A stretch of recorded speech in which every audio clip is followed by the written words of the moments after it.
can't believe that she went for him. He attacked me first, Vixen! See to my son.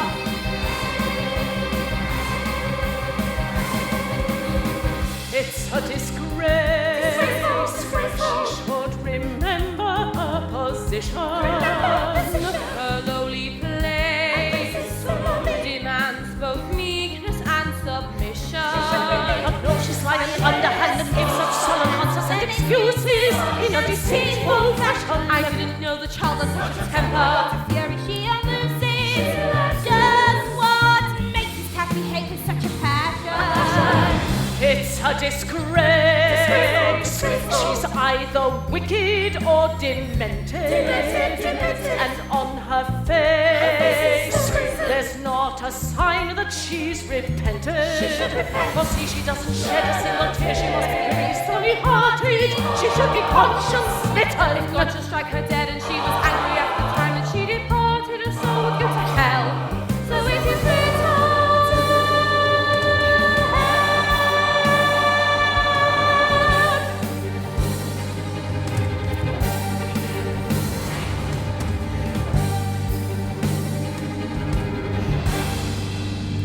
Lock her in the red room.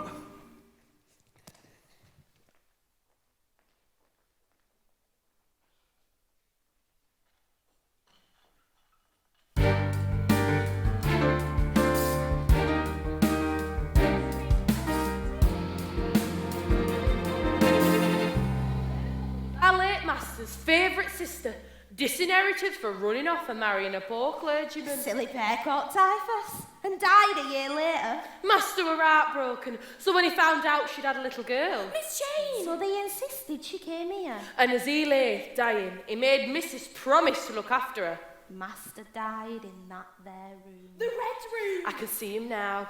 Body as stiff and white as the counterpane on his deathbed. No one goes in if they can help it. Martha has to clean it.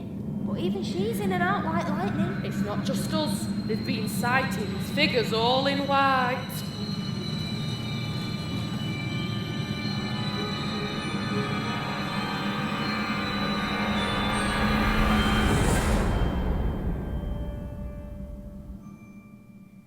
Heaven above, are you listening? Make her hear my prayer.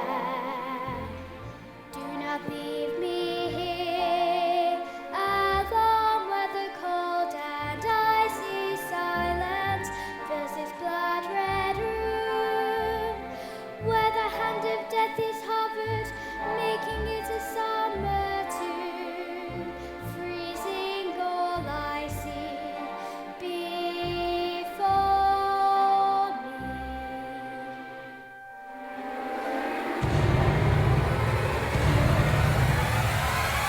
It's dark in here, and I alone. I'm sick with fear and relentless often. Your heart of stone. Please, Aunt, don't leave me here. Who's there? That isn't moonlight. I have my first vision. Those are ghosts in the shadows, misty and alien burn. Bessie's superstition and a blurry and wild imagine is blurred my mind. Angels beware, mercy is dead, unjust, unfair. Stop the blood from pounding inside my head.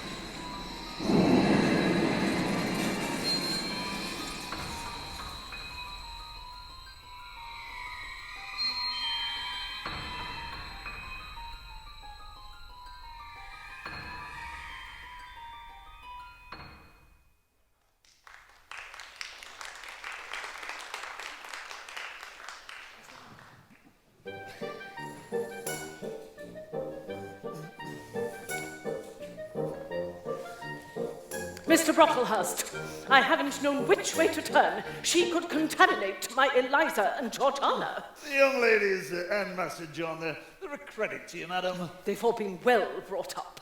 But this child... I'm sure I can be of assistance. Your institution really does reform wayward girls. Indeed. Plain food, plain clothing, and hard work are the key. I'd want you to make her useful and humble. We cultivate humility and gratitude. Now, where's the girl? You will need to warn them that she is deceitful. You're not, madam? This is Jane. Well, Jane Eyre, are you a good girl? The less said on that subject, the better. Where do the wicked go when they die? They go to hell. What is hell? A pit full of fire. Do you want to burn in hell forever? No, sir. Then what must you do to avoid it? I must stay healthy and not die. Do you say your prayers and read your Bible? Yes, sir. Do you like the Psalms? No, sir. They're not very interesting. You have a wicked heart. We must pray to God to change it at Lowood. Your teachers will be told of your deceitful nature. Deceit and falsehood, these are terrible faults in a child. The lake of fire and brimstone await those with faults like these. Don't worry, Mrs. Reed. She will be watched. Then I'll send her as soon as possible. She can spend her vacations there as well. Little girl, take this child's guide. Pay particular attention to the account of the death of the naughty child who was a liar. There, madam.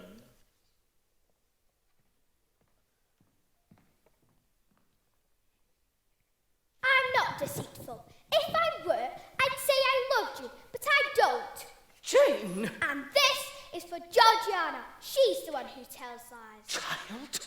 Man could reason heaven, watching everything you're doing and thinking. Like Mama and Papa. They know you wish I was dead. What are you saying? I'll never call you aunt again, as long as I live. If people ask how you've treated me, I'll tell them. How dare you? It's the truth. You have no pity. You think I don't have any feelings, and that I can do without one bit of love or kindness. But I can't. People think you're a good woman, but you're bad. You're shaking. Are you ill? No, Mrs. Reed. You told him I was a liar. How could you? You're just a child. You don't understand. I'm not deceitful. But you are excitable. You can't control your temper. Send me away soon, Mrs. Reed. I hate it here. I certainly will.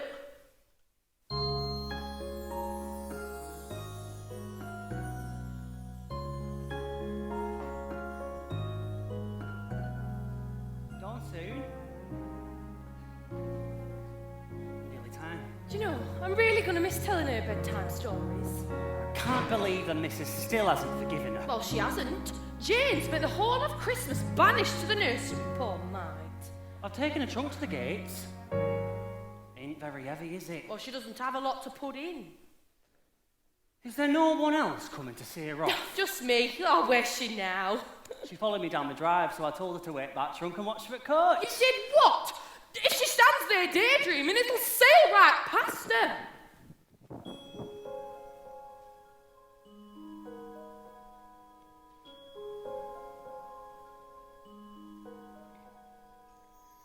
Hopes and dreams take me where somebody knows I'm plain but doesn't care. Hopes and dreams set me free to feel I could be loved for being me.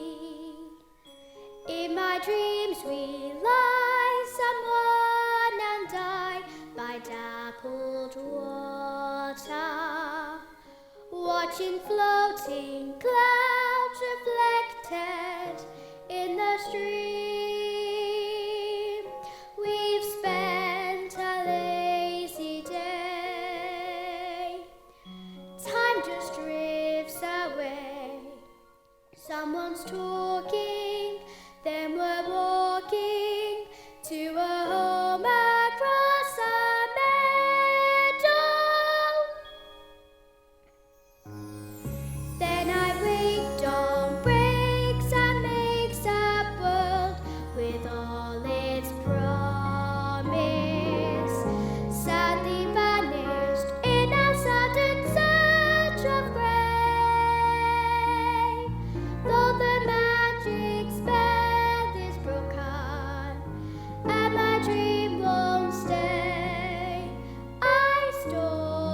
memory for each rainy day.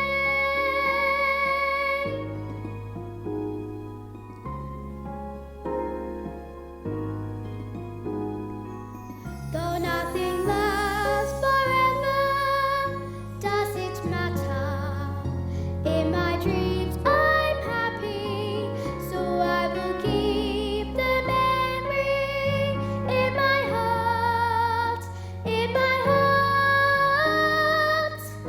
Dawn brings only emptiness, all the love has gone, but here inside my heart hope still lives on.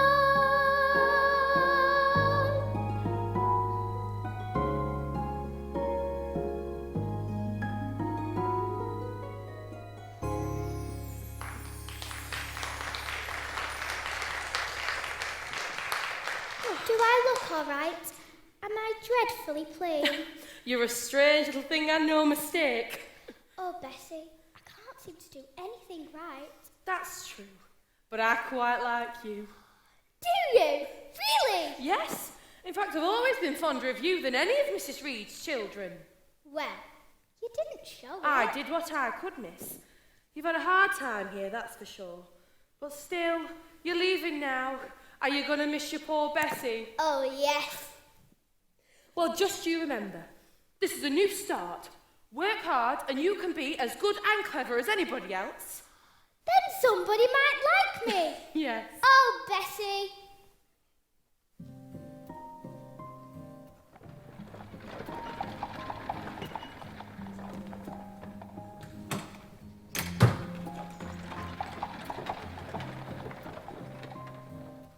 The child seems very young to have travelled here all alone. How old is she? 10, Miss Temple.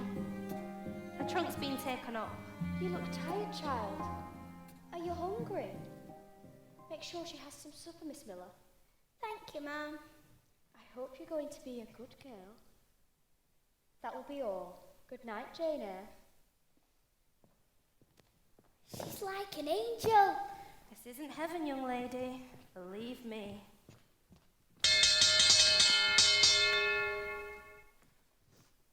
Burnt porridge! Again. Mine went straight in bin. Thank heavens for Miss Temple. Wait till Brocklehurst says she gave us all lunch to make up for it. It's disgraceful here.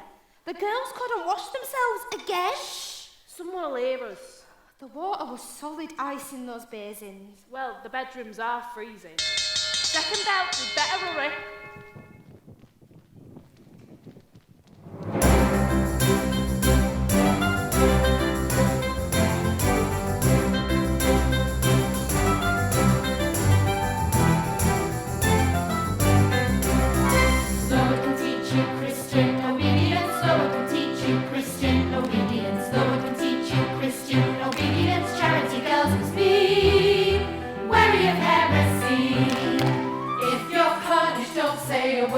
It's your fault, whatever's occurred. Do as you are told. Suffer in silence like the saints of old.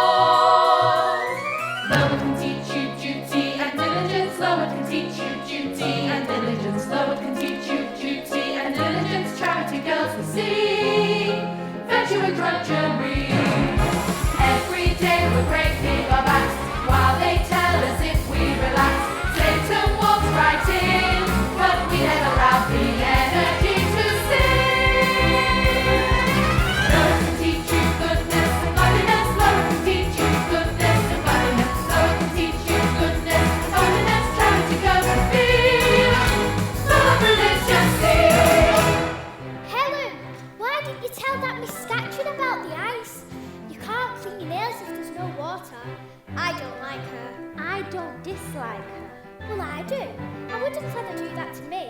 If she tried to hit me with that rod, I'd wrench it off her, then I'd break it, right under her nose. It's better to endure things, Jane. She made you stand right in the middle where everyone could see you. How could you bear it? I couldn't. You could, if you needed to. I don't understand. If we simply put up with it when people are cruel, they'll just keep doing it. If people hit us for no reason, we should hit back very hard. They won't do it again. Cry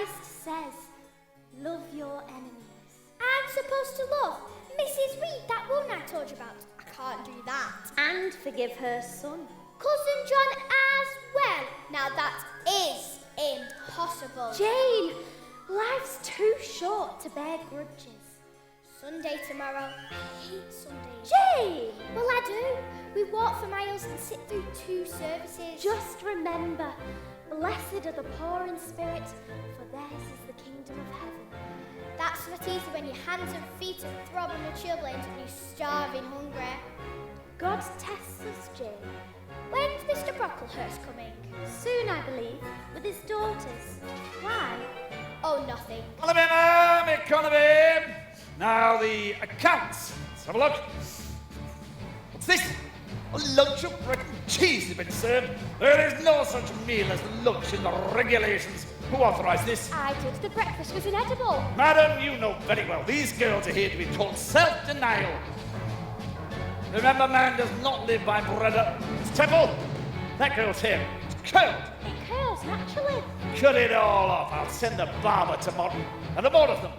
Line this row up with their faces to the wall. Move yourselves. All these top knots must go. Play, madam, not black. Hear me? Oh. See to it.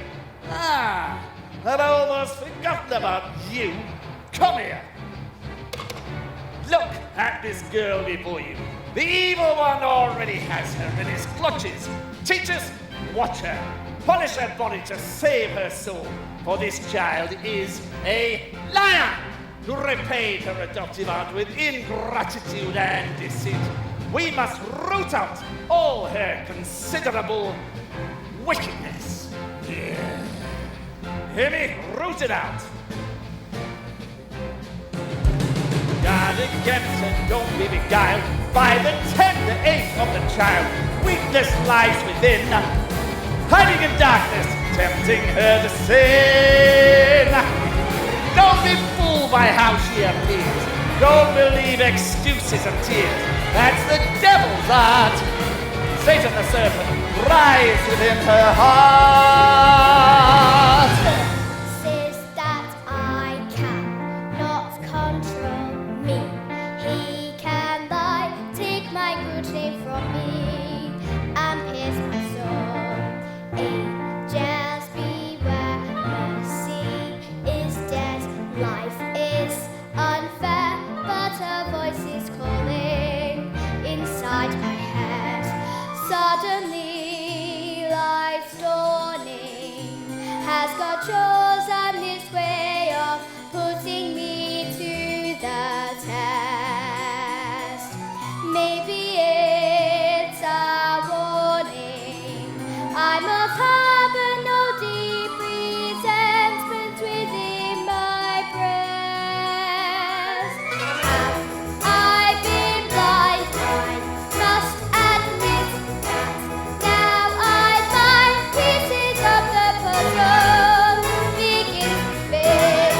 I need to tell other things. I have to learn. Heaven only blesses the poor and meek.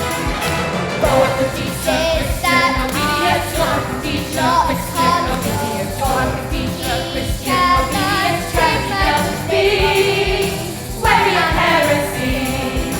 Lord the teacher, patience, humility, Lord the teacher, patience, humility, Lord the teacher, patience, humility, So that you can extol discipline, self-control.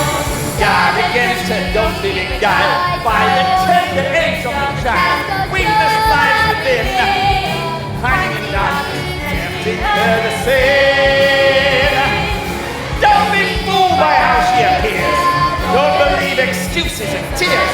That's the devil's art.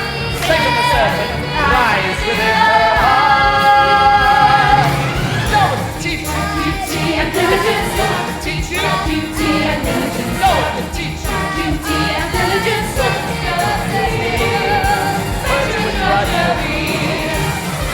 Teacher, goodness, godliness, Lord the teacher, goodness, godliness, Lord the teacher, goodness, godliness, Lord the teacher,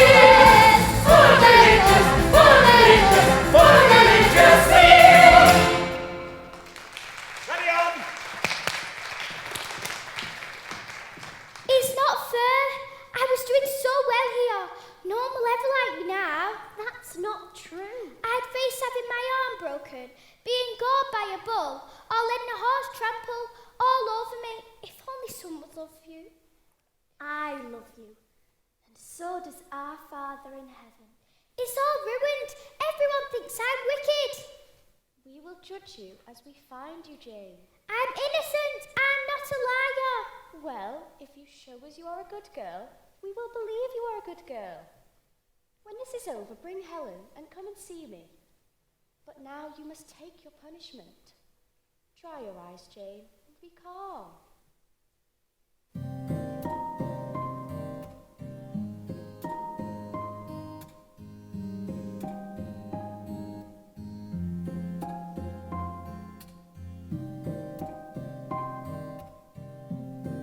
You must not hang your head, simply think about the Lord, and pray you can endure his punishment in silence.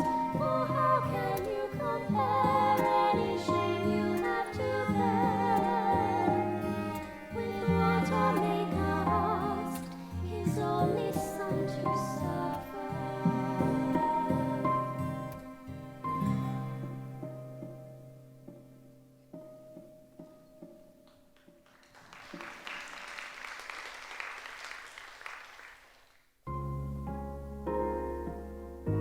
Good night, Miss Temple. I told you people would still like you. She let me defend myself. She believed me, not Mrs. Reed.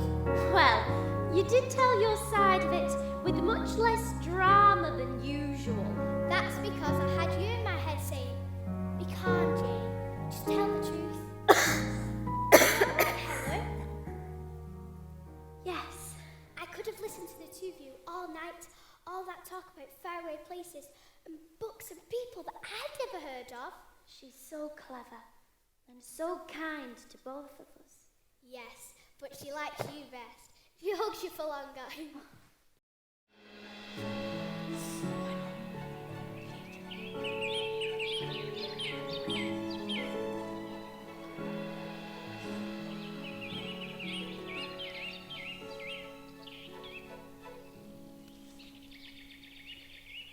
Though nothing lasts forever, does it matter?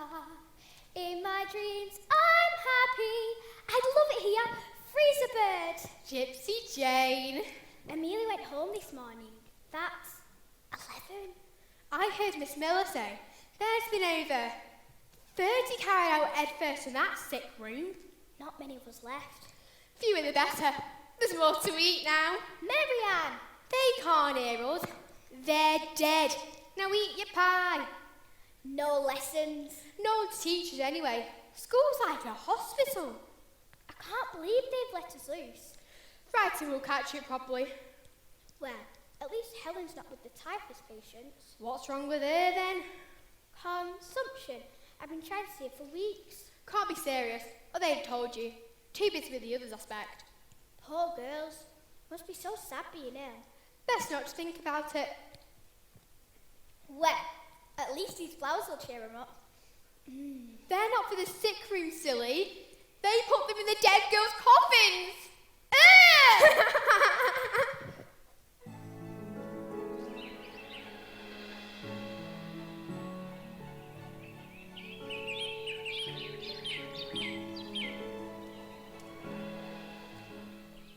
It's past 11, but Jane's here. Let her in. I had to see you. I haven't much time. No. You mustn't weep for me. I do believe if you saw heaven as I do, you wouldn't grieve. If you draw close to me now, dry all your tears and listen to what I say.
Ask her yourself.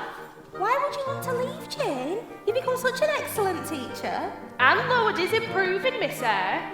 With new buildings, better conditions. And the new committee's very fair. The public will never allow a repeat of what happened 8 years ago, Jane. All those deaths, it isn't the memories. I'm restless. I suppose it's Miss Temple leaving to get married. They were close. Well, whatever it is, it'll pass. I don't think it will. I'm not like you. Lorwood should have totally transformed me by now. Helen did her best with my lack of self-control, and I've tried copying Miss Temple's calmness. Actually, I can look as if I'm quite disciplined and composed, but I don't feel much different inside. This limited little world is closing in on me. I want freedom. I need freedom. God grant me my freedom!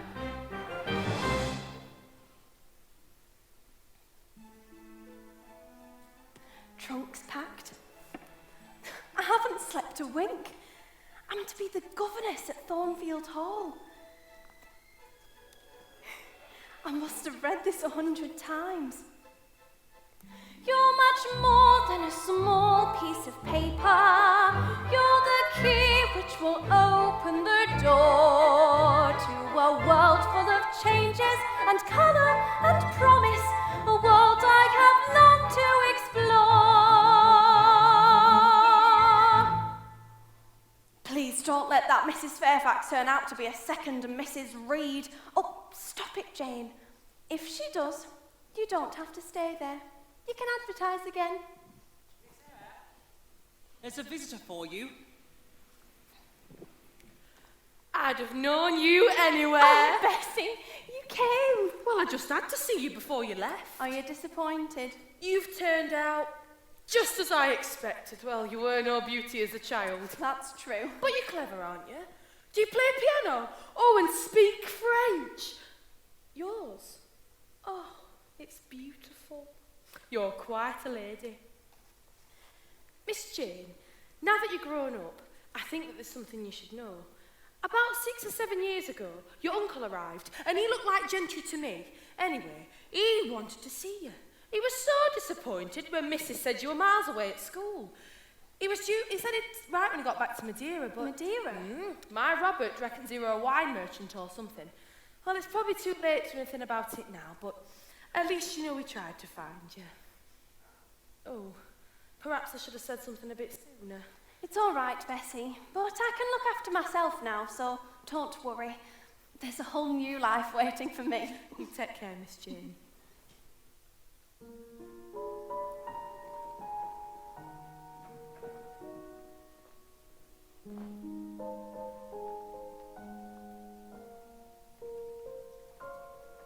Thank you.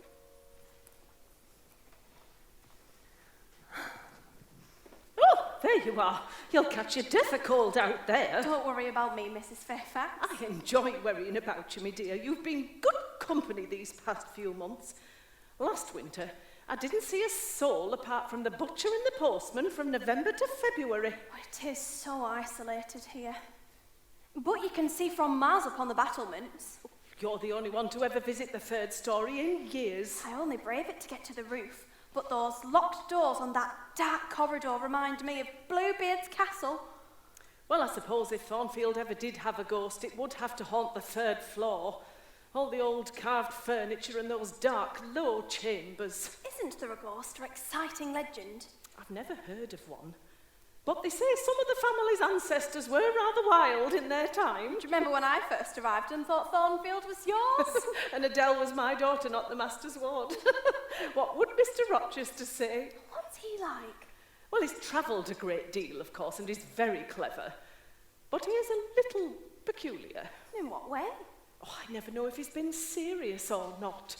But he's fair and generous. Of course, we are distantly related, you know, second cousins by marriage, but I don't presume. He treats me properly and I enjoy housekeeping for him. These rooms are always so spick and span.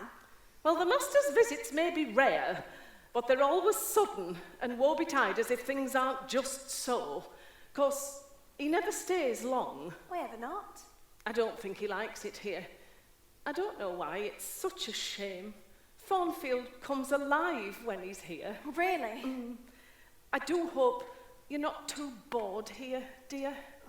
Well, Someone there?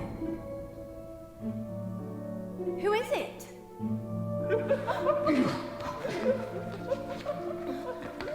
Who's that? Who's laughing?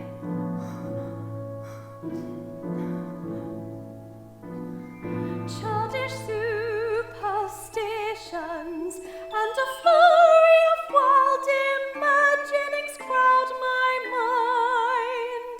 Riddled with suspicions, I see ghosts in the shadows, misty and ill-defined. Oh, Mrs. Fairfax. That? Oh, just one of the servants.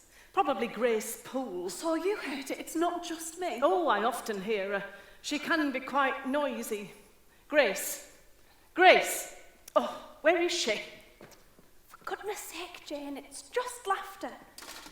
Well, I could take that letter to the post if you like. I might as well make myself useful. The walk to here will do me good. Oh, do be careful, dear. It's getting very icy underfoot. Always full of energy are Miss Eyre. Too much noise, Grace. Remember your orders.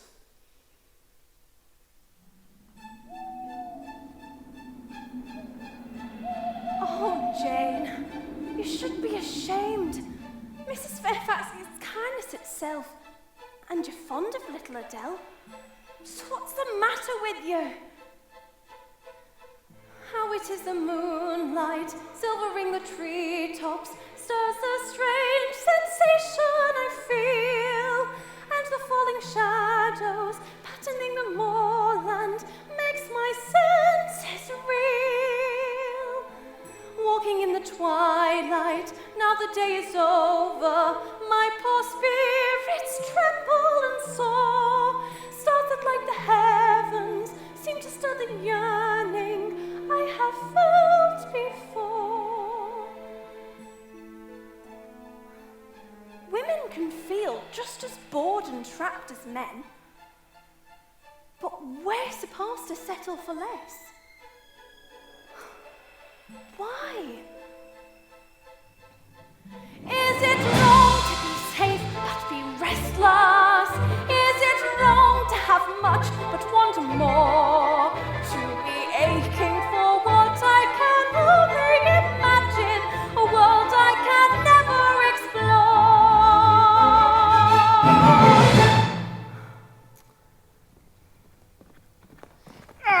Stop! Are you hurt, sir? Devil! Pilot!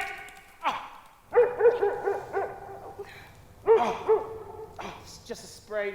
I can go for help, sir, if you want. Oh, just be on your way. I will not leave until I know you can remount your horse. What are you doing here? Out alone? Aren't you afraid?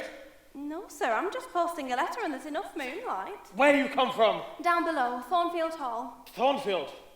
Rochester's place. Yes, sir. You're not a servant, you're... The governess, sir. Ah, the devil you are. I've forgotten. Pardon, sir? Oh, no need. Necessity compels me to make you useful. I will run to here, sir, for help if you like. No, no, help me rise.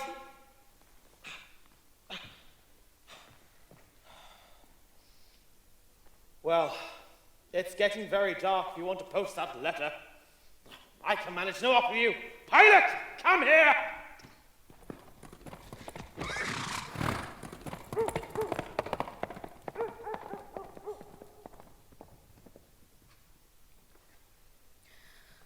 Place has been in turmoil. Oh, careful where you step, John. They've just cleaned that floor. Tenants and their muddy boots. Oh, you've to tell Miss Eyre that Mr. Rochester would be glad if she and her people would join him in the library at 6. Oh, explain to her that he couldn't see her before he's been busy. Oh, and tell her to change her frock, they dress for the evening when he's here.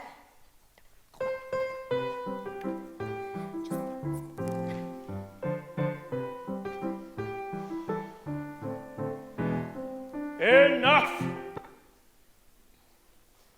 You're right, Miss Eyre.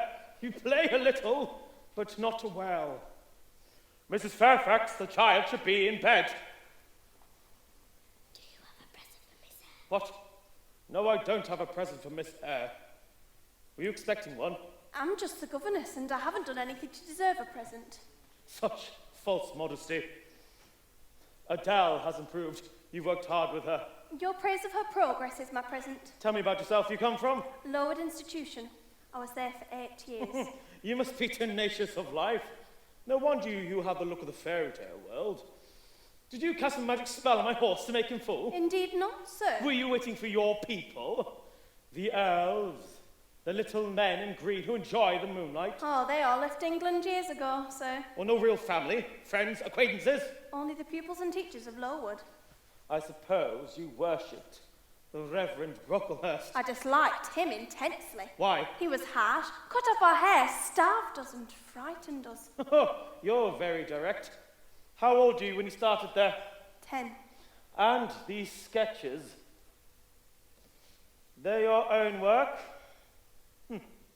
I suppose the teacher helped you. No, sir. Ha! Your pride is piqued. Where did you get the ideas? Out of my head, sir. That head I see on your shoulders. The same, sir. Well, these sketches are strange for me, a schoolgirl. Elfish almost, as if you saw these in a dream. I'm tired now. I wish you good night.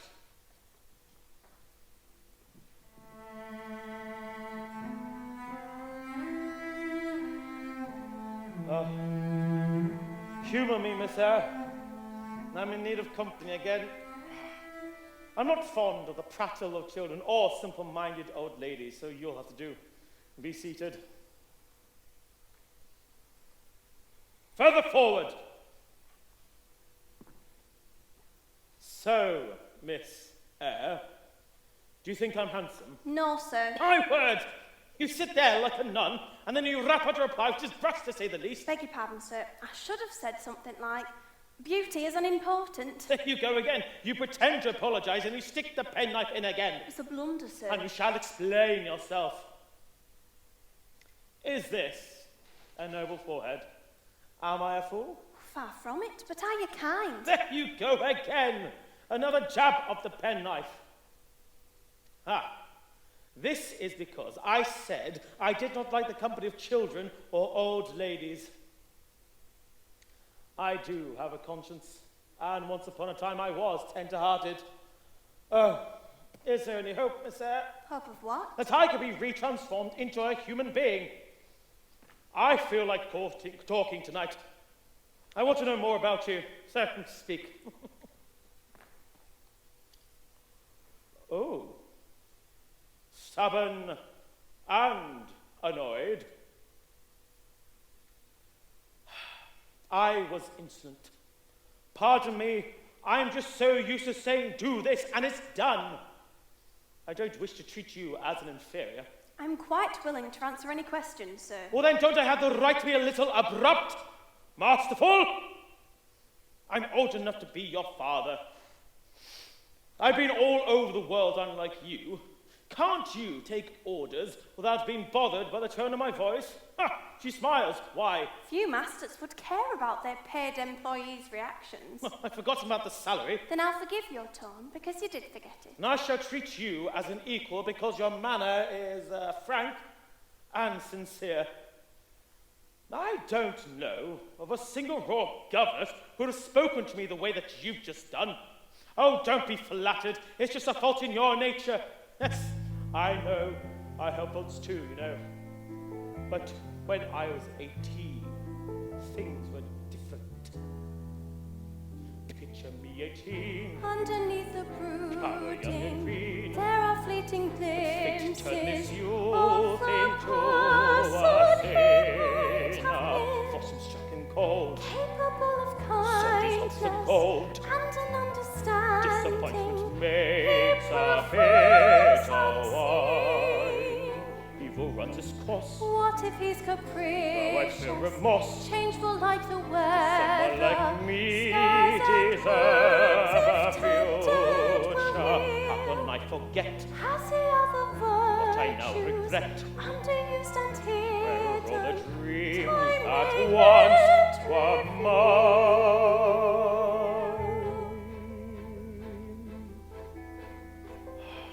I could be reformed.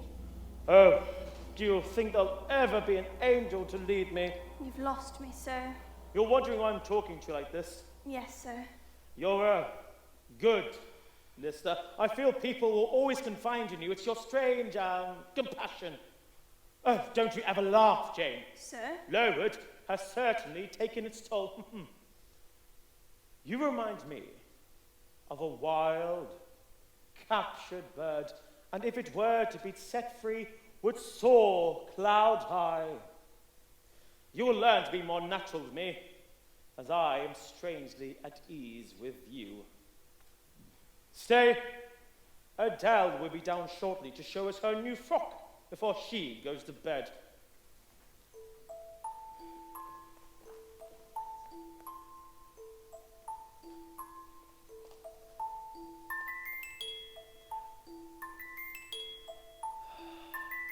Ah, just like her mother. Stay, sir.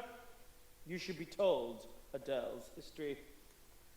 I was young, in Paris, and besotted with Celine Varens, who I set up to be my very expensive mistress. One evening I called unexpectedly, and I found her with a young French officer. You've never felt jealousy, have you? Because you've never felt love. Anyway, I shot him in the arm. Oh, don't judge. When I threw them both out, she tried to insist that I was the father of her child, Adele. But my dog Pilot resembles me more than she does. Celine's final treachery was to abandon Adele in Paris, so I brought her here. My one good deed. Oh, I suppose you'll be handing in your notice. After all, who would want to be the governess and illegitimate offspring of a French opera girl? Adele is not to blame. I was already fond of this little orphan, and now I know she's been abandoned. I won't leave her. And that's really how you see it? I do indeed, sir. It's late and I should go to her. Good night, Jane. My strange little confidant.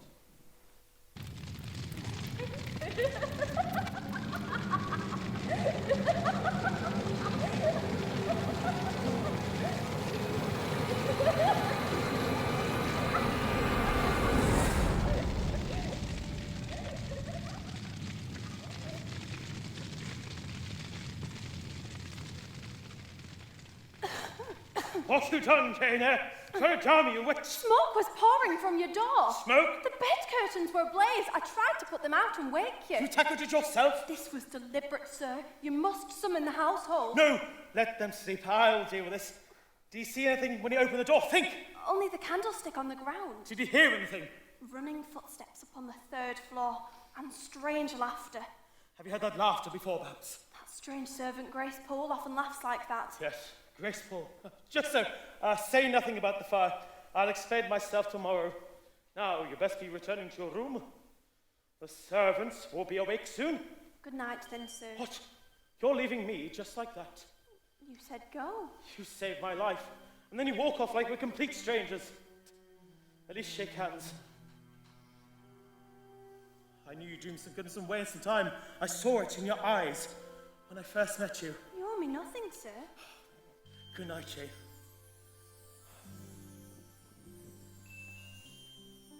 I've heard of good spirits. And you're mine. Shy little girl, you are an inspiration, sweet companion. Why am I drawn to you? So when you come, my storm, the sun shines through.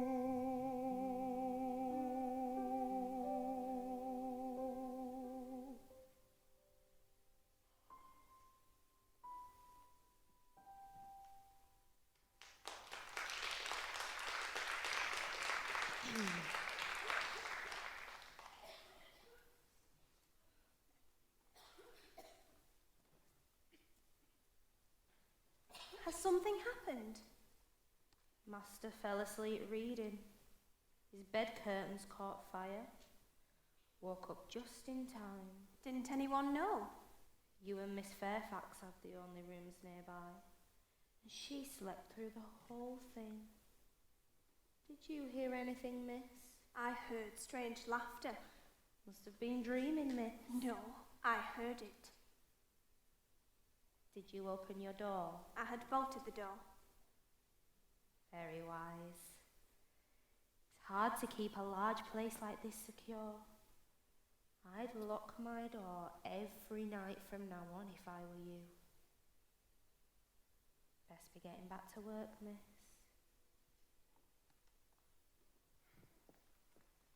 Tell me about Grace Poole.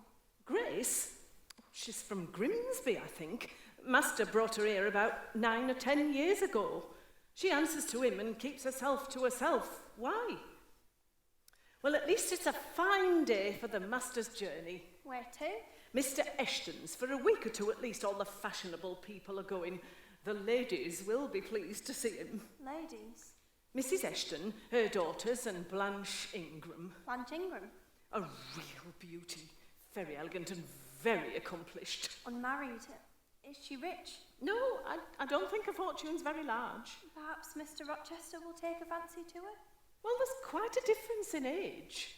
But I have to say, they make a striking couple.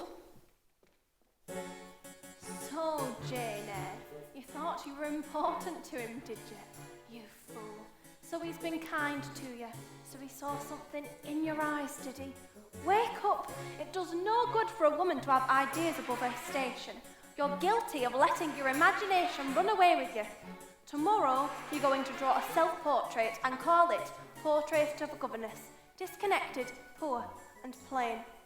And then you can paint Blanche, an accomplished lady of rank. And then in future, when you're tempted to imagine Mr. Rochester likes you, you can look at both pictures side by side and be quickly cured. And you can also start thinking about advertising for a new position. I knew it! What does he do? Sends me impossible orders. There's gentry coming to Thornfield, the guests must be impressed. Recruit an army of servants, well drilled and neatly dressed. They'll all be amply rewarded for working at the hall. A transformation is ordered, simply overhaul it all. The floors need scrubbing and finger marks rubbing off handles, windows and doors. And as for the butler, he wants all his cutlery shining and back in its drawers. We'd sooner be kneeling than up near the ceiling, we're not meant to be mountaineers. And what could be madder than climbing a ladder to tackle those bright chandeliers? The master's decisions are sudden, but we're used to his whimsical ways. We wish he would give us more notice, at least more than 3 single days. His gentry coming to Thornfield, the guests must be impressed. Recruit an army of servants, well drilled and neatly dressed. They'll all be amply rewarded for working at the hall. A transformation is ordered, simply overhaul it all. The tweenies are plumping the cushions and thumping and beating the carpets to death, while others are rushing and sweeping and brushing and nobody's pausing for breath. The bedding's been layering, some maids are preparing the fires in all of the grates. The glassware is ready and hands that are steady will stack up the best china plates.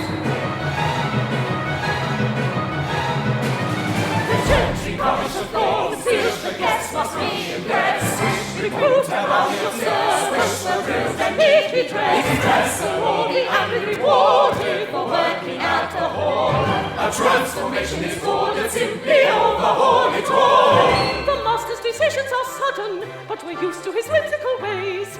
We wish he would give us more notice, at least more than 3 single days. Although cook is flustered by jellies and custard desserts and French pastries and pies, she's managed to bake several tiers of a cake which will reach an incredible size.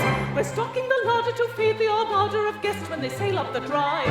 We've spent several hours on vases of flowers to welcome them when they arrive.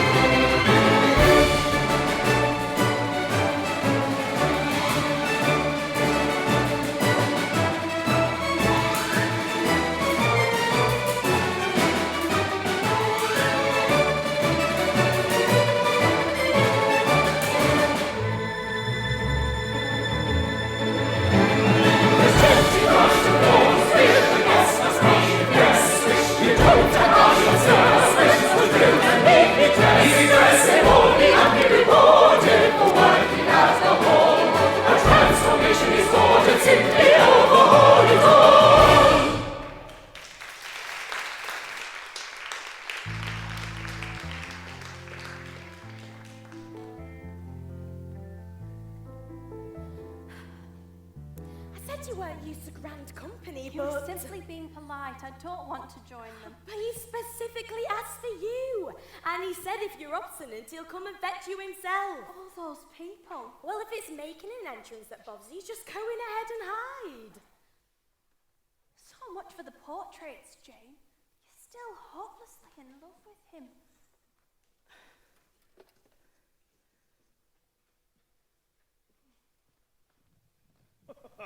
Splendid dinner, Mrs. Fairfax. What a little puppet.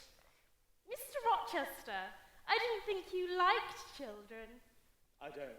Then why did you take charge of such a little doll as that? She was left in my hands. You should have sent her away to school. That would have been too expensive. But you pay wages for a governess, so I saw one before over there somewhere. You have her to keep as well. Oh, I hadn't thought about that. Oh, you men have no common sense. You should hear Mamma on the subject of governesses. Don't mention governesses. I've suffered their caprice and incompetency for years, and that one seems to me to have all the faults of her class. I'm tired of this topic. Signor Eduardo, will you sing? If you command it, Attorna Bianca. I do. Let's do something animated for you. A man is nothing without the spice of the devil in him. Most young men nowadays are poor, puny things, timid and too absorbed in their own appearances. A man should be strong and brave. Mr. Rochester, I shall find a corsair song for you, and you shall sing, and I shall play for you. Jane, why didn't you speak to me? You've grown paler than when I left. What's wrong? I'm just tired, sir. I need to know what's the matter, but I cannot neglect my guests. I'll excuse you for this evening, but I need you here every evening as long as my guests are here.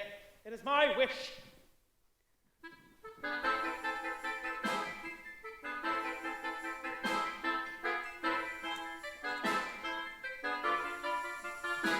Lady Ingram, one of Master's old friends has arrived in England to see him. May he wait in here until his room's ready? Master shouldn't be too long. Of course. Where's he from?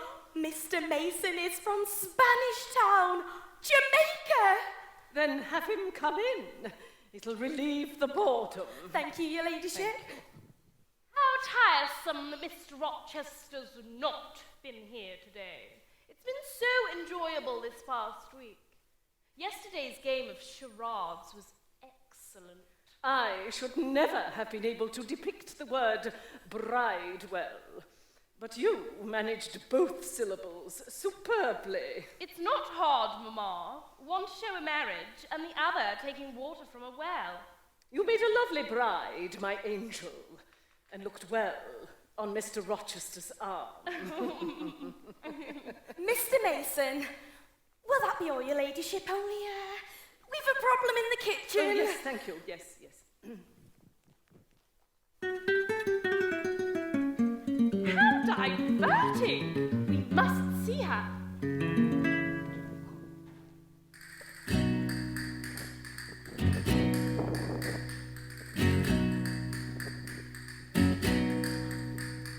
We've all been given new orders, a gypsy's come to call. But what has done nearly floored us? She's bought a crystal ball to tell the young ladies their fortunes. The master is away. The guests all wanted to enter, So we've had to let her stay. the butler's played sentry, he's lined up the gentry. I'm trying to hear at the door. The queue is all wriggling and whispering and giggling. The tension is hard to ignore. While some are excited I'm plainly delighted at what the old gypsy has read. Miss Ingram looks ill. Why, she's taken a pill, so it must have been bad news instead.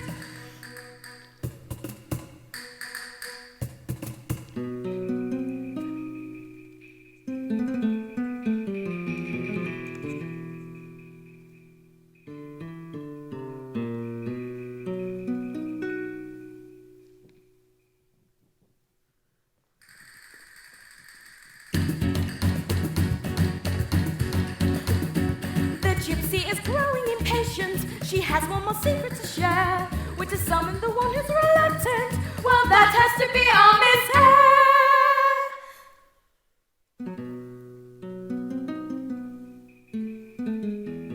Shall I tell you your future? I don't believe in all that. Why aren't you trembling? I'm not cold. Why aren't you pale? I'm not sick. Why don't you believe in me? I'm not silly. Not true. You're cold because you're alone. You're sick because you cannot feel love. And you're silly because you do not go, it is waiting. See how clever I am? I'm no good at riddles. Speak plainly. Read my palm. No. Destiny is written in the face. Raise your head. Yes, there's a secret hope, it seems. My own home, school. What's going on in there? All they ever talk about is marriage. And the master? He's not there. But when he is, does he seem to be in love? Not as much as I'd expected. So you have been watching him. Tell me, is he happy? Not exactly. Your skill as a witch is rather faulty. I did warn Miss Ingram. He may not be as wealthy as she thought. But Mr. Rochester is to be married soon. Aren't you supposed to be telling me my future? Undecided. Let me look again. Yes, there's so much hope for these lonely eyes, but so much independence in this face. And all must do. Get up, Miss Eyre. The play's been played out. You've been trying to trick me. That's so unfair, sir. Forgive me. It was a whim. You said nothing wrong. Then I forgive you. It's a shame your crystal ball didn't warn you of a visitor. A visitor? From the West Indies, a Mr. Mason. Mason's in there. With them. He was, only for a short while. Are you ill, sir? It's the shock. Lean on me, sir. Give me your arm, little friend. What can I do, sir? Jane, have they been mysterious, as if they've heard something strange? No, they're laughing and joking. Jane, if all those people turned me and spat at me, what would you do? I would chase them out, and then I'd stay with you, sir. Could you bear it if they shunned you for doing so? I would do anything to help a friend. Then do this for me. Tell Mason to retire to the library until I finish entertaining my guests. And the game goes on.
Just simply mathematics, wealth and accomplishment out on parade. When you see it is just a business, successful matches are made. We are proud of our rank and connections. We're accomplished and beautifully dressed. But for absolute models of taste and refinement, a wealthy alliance is best. We have the marriage minuet. We have the marriage minuet. Don't disparage the marriage minuet. The marriage minuet. The marriage minuet. Don't disparage the marriage minuet. The marriage minuet. The marriage minuet. Don't disparage the marriage minuet. The marriage minuet. The marriage minuet. Don't disparage the marriage minuet. Was he possible breath? I am put to death. Take a forward conversation. Am I just a surprise in the lady's eyes? Marriage is the reason that she came. Watching my health, counting on my wealth. Totting at the porter's plates and silver, many £1,000 for the house and grounds. Courting is a calculating game. Could you only hear me? I would try to warn you. Such a bargain comes at a price. Elegant and haughty, she may be a beauty, but her heart is ice. She is not your equal. Is this how you see your kindred spirit, partner and wife? She will never love you. There will be no passion in your lonely life. We are proud of our rank and connections. We're accomplished and beautifully dressed. But for absolute models of taste and refinement, a wealthy alliance is best. We hear exalted songs, see fruit of fortune, opposite of fate, choose events in the social calendars, to our estate. And it is just simply sometimes perfect punishment for she knows it is just a business success for life is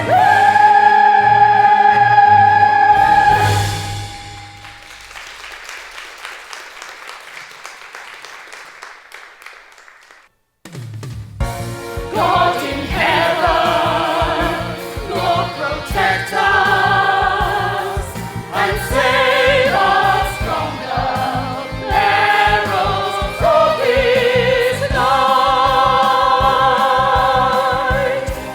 And someone say what's happened, it's the middle of the night. Is someone hurt? To tell us. Let's try to stay together. They are sending for more light. Just keep her light.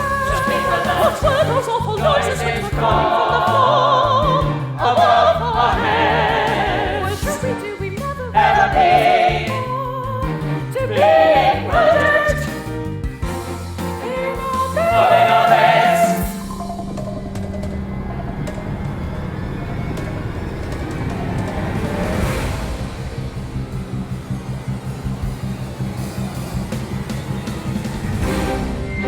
Has someone shot a fire? There's no sign of any flames or any smoke. It is very quiet, but playing games. Some silly dance. Has someone seen intruders scream? Sound the alarm. Break out the swords or pistols Swords or the and cases on the wall. In case the villains mean us harm. Some other explanation. the one we fear. The one we're afraid of.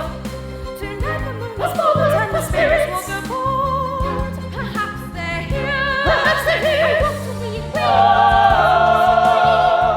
It's oh, I thought I heard strange laughter there. heaven above. Mr. Rochester.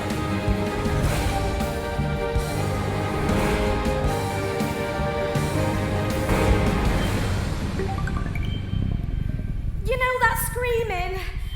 That was me. Oh, really? One of the servants has had a nightmare.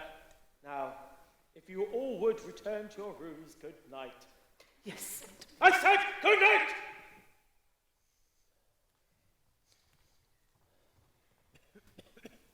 The surgeon's here. How's the bleeding? It's not as bad as it was. Quick, Carter! I want him out of here before dawn. I'm done for. Rubbish! Tell him, Carter. The knife wound will heal, but the shoulder is badly torn. She seems so quiet. I've never seen anything like it. Oh, I warned you. She was trying to suck the blood from my heart. Go home. There's nothing you can do here. Oh, forget it. On your feet, Mason. Carter, help him into the carriage. Take care of her. Be kind. Oh, I do my best. Were you afraid, Jane? Just worried someone might come out of that room. I locked it. No wolf was going to harm my pet lamb. But Grace Poole, sir, you're in danger. I'm safe once Mason's out of the country. One word from him could jeopardize my future. But he doesn't seem likely to hurt you, sir. He has the power to harm me like you. I'd never harm you, sir. Not intentionally, little friend, but I am vulnerable. Someone holds my future happiness in their hands. We don't decide anyone else's destiny, sir. Oh, but we can, we must! I'm sorry. Good night, Jane. Good night, sir. My cherished preserver.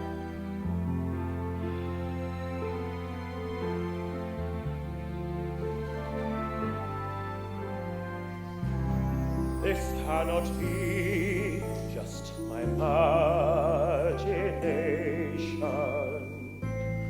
My constant friend, my quiet inspiration,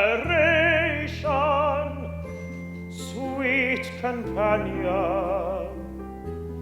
This bond is strong and true. So when you come, my storm, the sun shines through.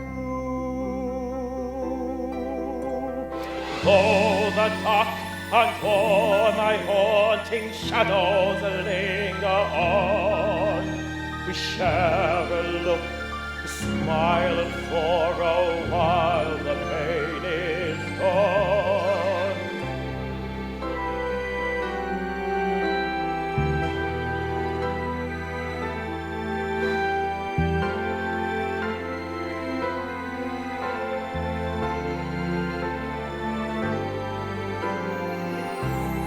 When times are dark, I need a light to guide me. Spirit, don't go, promise you'll stay beside me. Weave the magic I always need from you. So when you come, my storm, the sun shines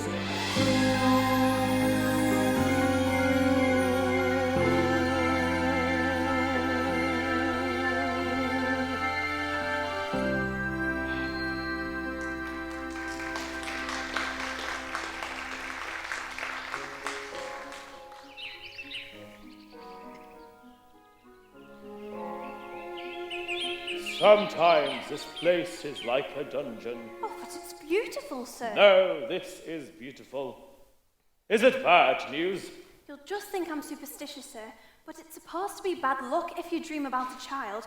And then this has just come from my Aunt Reed at Gateshead. I thought you had no relations. She disowned me, sir, but she's had a stroke, so I must go to her. And if I let you go, how would I know you won't stay there forever? Nothing would induce me to live at Gateshead. Well, you'll need money. You haven't been paid yet. Here's 50. I couldn't possibly. Actually, that's not a good idea. You might stay longer if you had all that. Take 10 instead. Then you owe me 5. Then you'll have to come back and get it. And while I'm away, I'll advertise for a new position. You most certainly will not. Give me that money back at once. No, sir, I need it. Give me £5. No, not a penny. At least let me see it again. No, sir, you're not to be trusted. Then promise not to advertise. If you promise Adele and I can leave Thornfield before your bride arrives. I promise. Then farewell for the present. Farewell for the present? That's a bit stingy, isn't it? Yes, sir, it is. Oh.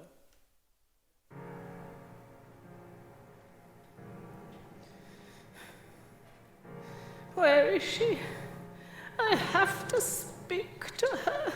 Such a burden. I was glad to see the back of her. Why? My husband cried when his sister died and brought her wretched child here. Loved her like she was his. No time for my children.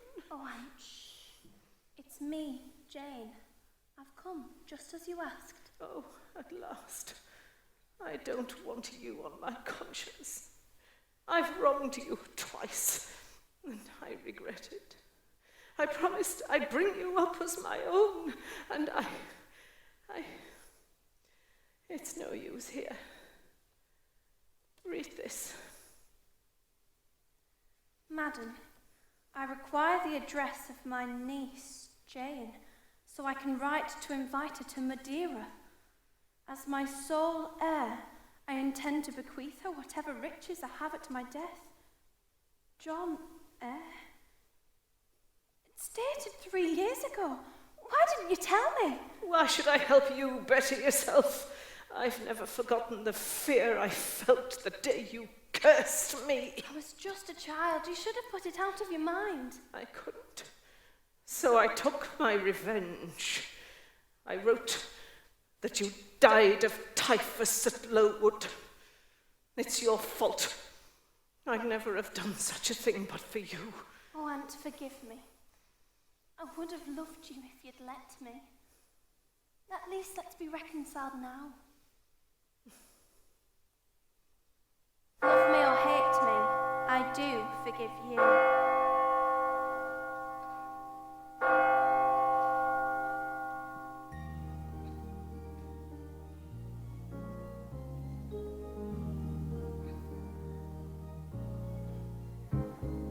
Home.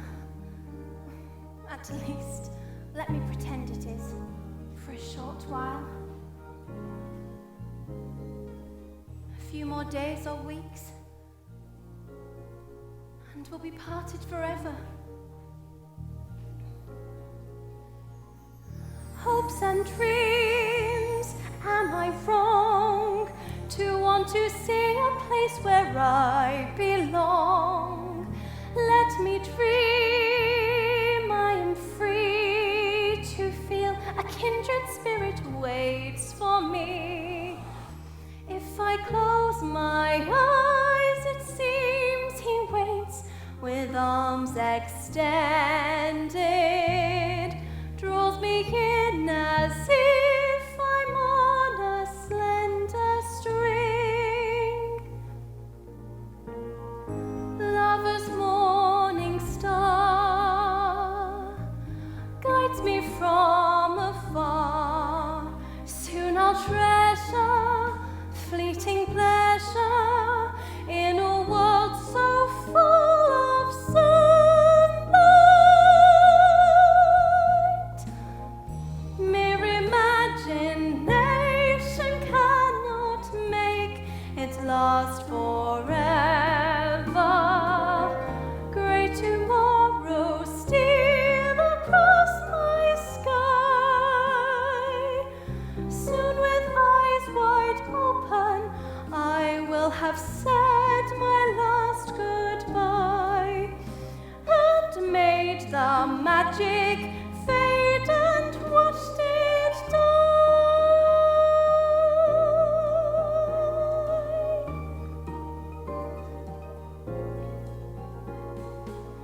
Though nothing lasts forever, does it matter? If I once was happy, I have to let the memory fill my heart, fill my heart. Those who filled my emptiness will have come and gone, but love inside my heart will still live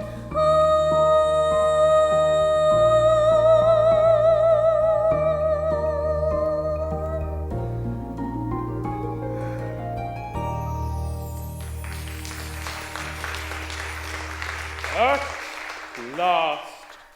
How typical of you to steal home in the misty twilight like a dream or spirit. Where the deuce have I been this past month? with my aunt, sir, who is dead.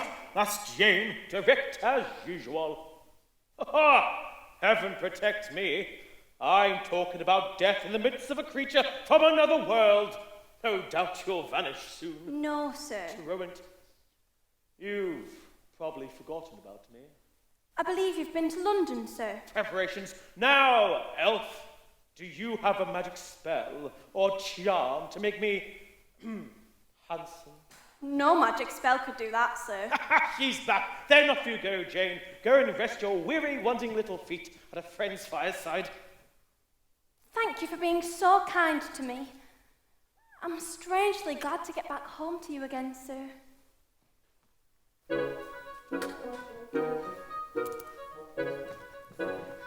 I have absolutely no idea. All I know is that the new carriage for the wedding has arrived. But my son hasn't been near Miss Ingram in weeks. I suppose he'll spring it on us at the last minute as usual. It's very tiresome. How can I be expected to make preparations when I don't know what's going on?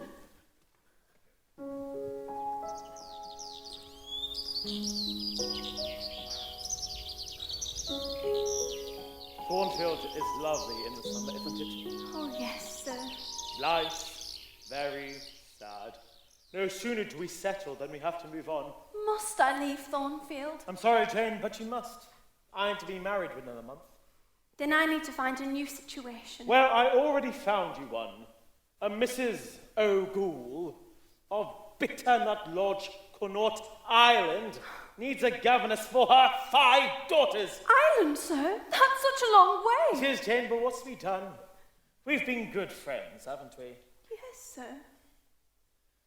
I'm uneasy, too. Sometimes I feel there's a string situated under my left rib. It is tightly inextricably knotted to a similar string situated in the corresponding quarter of your little frame. And if we were to be separated, the cord would snap, and I'd bleed to death. But you'd forget about me. Never! I wish I'd never come to Thornfield. Why, Jane? Because you're to be married. I am. What do I need? Do you think I could bear to stay and become nothing to you? That because I'm poor, plain and little, that I've no heart or soul?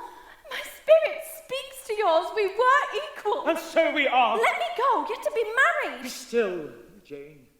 You're like a wild, restless bird, dancing himself trying to be free. I am no bird, and no net ensnares me. I am a free human being with an independent spirit. And of your own free will, take my hand and my heart. Don't mock me, sir. Jane, you know I don't love Miss Ingram. It's you I want. You're my second self. Marry me. I don't understand. It's you poor and obscure, small and plain, simply unearthly thing. Me? The girl you've so unflatteringly described? You. Are you serious? You love me? I swear it. Then I'll marry you. Oh, thank God. Is this real? Turn your face to the moonlight. I need to look at you. We're lucky. We're special. What we have is meant to be. It's different. It's magic. Such a strange affinity. Look at me. Look at me. You can see my soul reflected in my eyes. See how I feel. Look at me. Look at me. When you do, you'll see a love I can't disguise. It's true and real.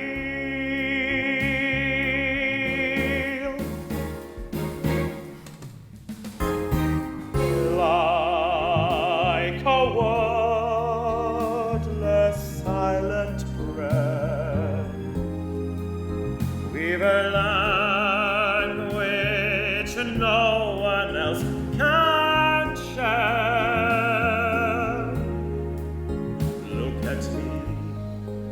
Look at me, read my simple heart, trace love's that fills each part of me.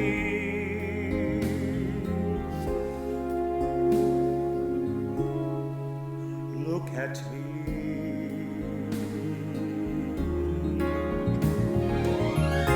We're lucky, we're special. What we have is meant to be. It's different. It's magic. Such a strange affinity.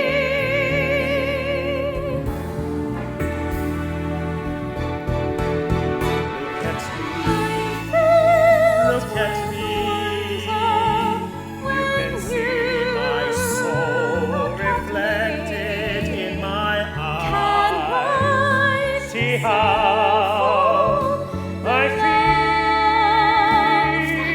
feel. Look at me. Look at me. When you do, you'll see a love I can't disguise. It's true and real.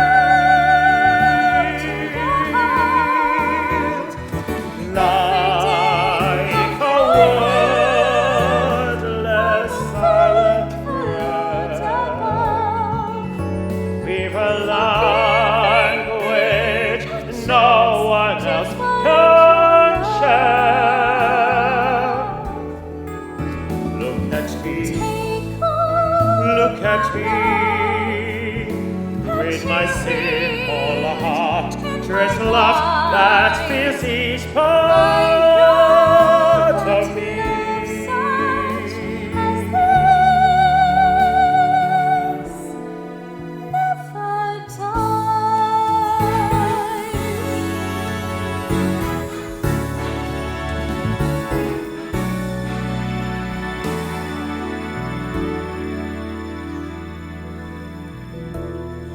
Look at me.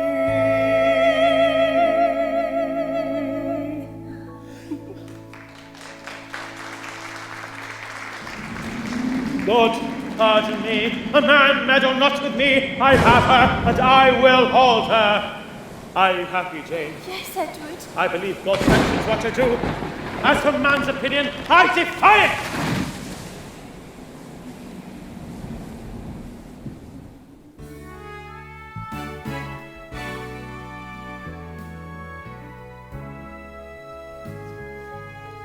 He's asked you to marry him. I've already written to inform my uncle. But what about Miss Ingram? That was just a ruse to make me jealous. Well, it's beyond me. He's old enough to be your father.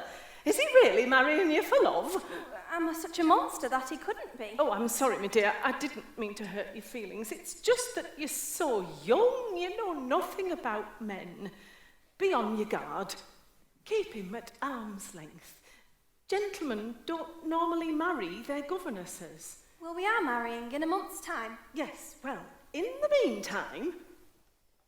Mrs. Fairfax is right. We're so often alone. But banter might keep him at a distance. Oh, and I daren't encourage in a romantic conversation. Jane, angel, my beauty, where are you? Well, no time like the present.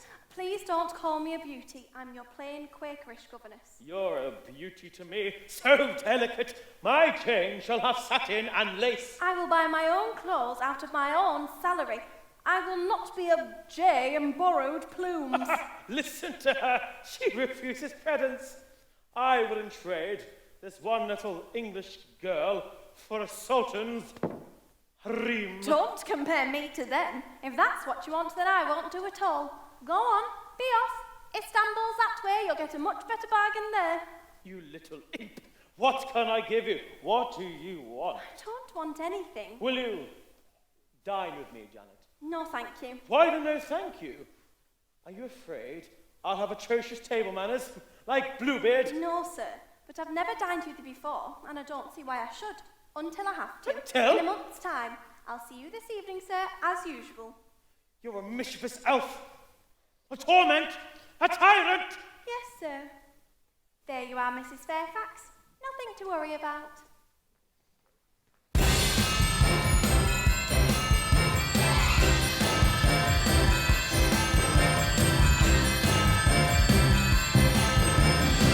We're in a state of consternation. Gentry weddings should put on a show.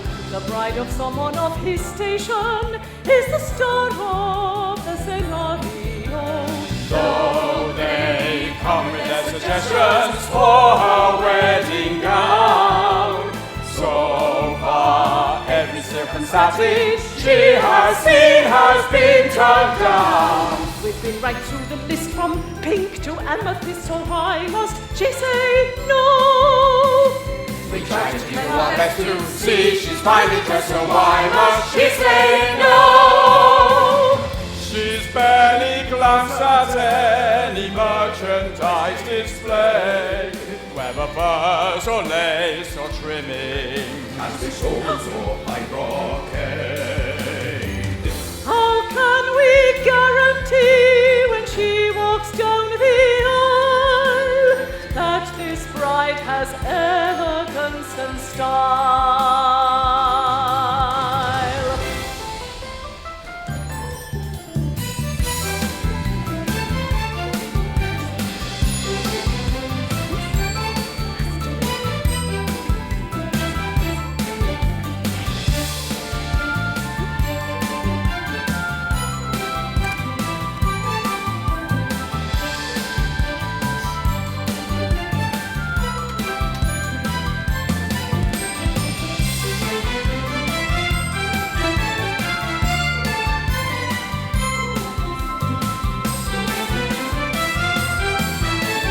Why must she say no? Why won't she realize that she can now afford all the latest trends and fashions that she previously ignored? We have no wish to seem judgmental or unkind, but just look at all that she's declined.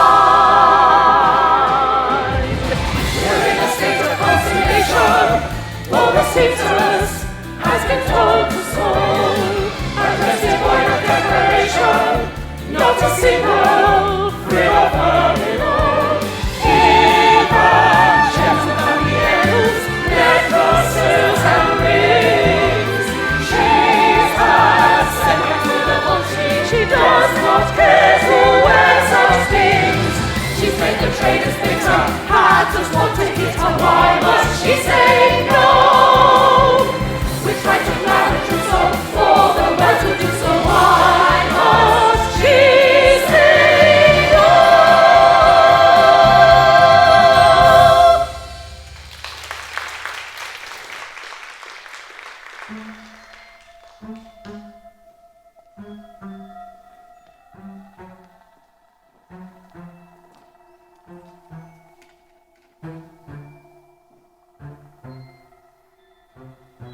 Oh, you're back. I see you're ready for tomorrow. Almost, but I didn't want to put the luggage labels on until I was Mrs. Rochester. Edward, What's wrong? Another dream? this one was so real. Thornfield was in ruins, just a shell, high crumbling walls. It was blowing a gale. I was carrying a strange child. I heard you riding away into the distance. I called out, but you couldn't hear me. I couldn't reach you. So I scrambled up the walls, but they just gave way. The child and I fell. But you're safe now, Jane. There's worse to come. A flickering light woke me, and I heard rustling in my room. Some strange creature was examining my wedding dress by candlelight. One of the servants. No, tall with long black hair, savage looking. Did you see? She put my veil on and gazed in the mirror. Did you see her face? Not really. But then suddenly, she tore my veil off, ripped it in two, and trampled on it. And? She held the candle close to my face and blew it out. I was so terrified, I must have fainted. And when you came to? She'd vanished. Because she doesn't exist. I know what I saw. And is Thornfield Hall of ruin? Have I left you? It's just your imagination. Well, that's what I thought. But I found my wedding veil on the floor, torn in half. What? Thank God she only touched the veil. Now listen, it'll have been graceful. The tearing of the veil was real, but half dreaming, you imagined her to be some nightmarish creature. I promise I'll deal with her after we're married. Now, it's getting late, and we have to be up early. Lock the door so you'll feel safe. There, listen. The storm's over, and it's a beautiful night. How's my little Janet now? The night is calm, sir, and so am I.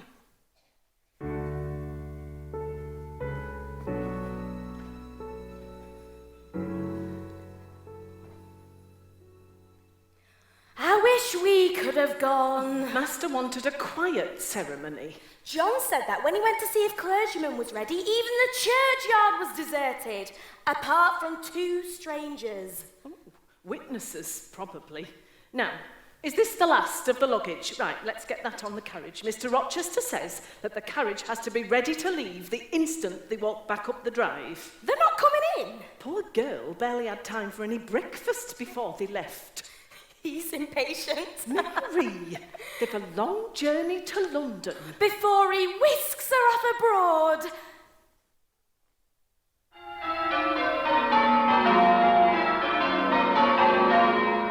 I am in charge of both, as you will answer at the dreadful day of judgment, when the secrets of all hearts shall be disclosed, that if either of you know of any impediment, why ye may not lawfully be joined together in matrimony, ye do now confess it.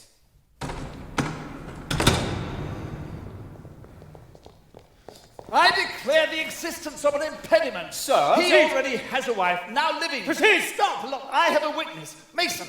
I had to. Mason! No! Briggs is right. Eric Rochester married my sister 15 years ago in Spanish Town, Jamaica. And she's still alive? I saw her 3 months ago at Thornfield Hall. This girl is innocent. She knew nothing. Come! There'll be no wedding here today!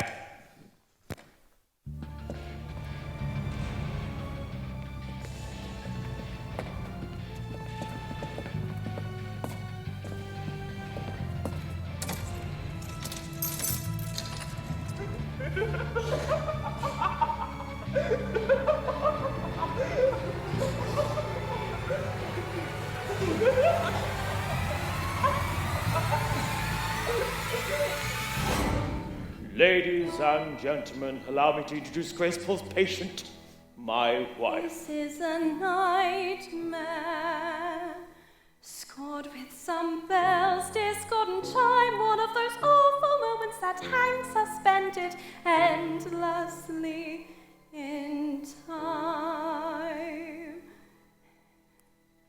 Where is the sunlight? Now this strange and sudden chill turns to ice my paradise by making time itself stand still. Gone is the promise of our future. The golden vision has just faded as it must. The past has spoken, the spell is broken. My dreams are dust, and like my veil, hope lies in tatters. Silenced the vows which we were both about to make. How could the power of the depth of our love be such a ghastly mistake? Oh, here we have the fiend, the angel, and hope and me. Each has a heart, one sets my eager soul on fire, the other sets my very blood run cold.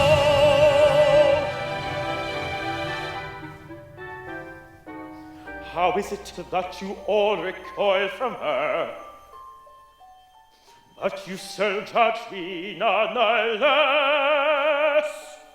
And in your righteous blindness, and you bid to save my soul, you will lead me to a creature's choking hands, not her caresses.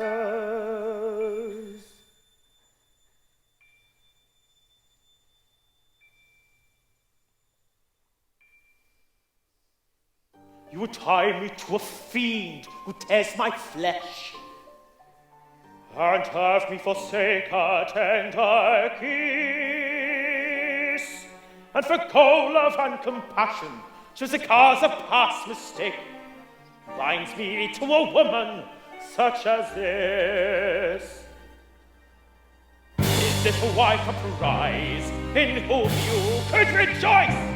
So tell me, O you choose, if heaven offered you the choice, which has the tender eyes, which is the gentle face, and it was loving arms you want your conjugal embrace. This pageant says reveals a female downward slope to take redemption. The mouth of hell itself could offer people hope of sweet salvation. This fettered cage confines a rage, a fancy fury of one who would kill. But this young girl, she does not wail, but stands as pale as any angel.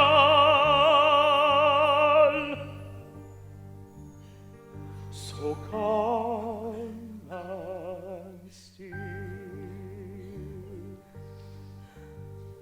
so calm and still. Enough! Out! You've done your duty!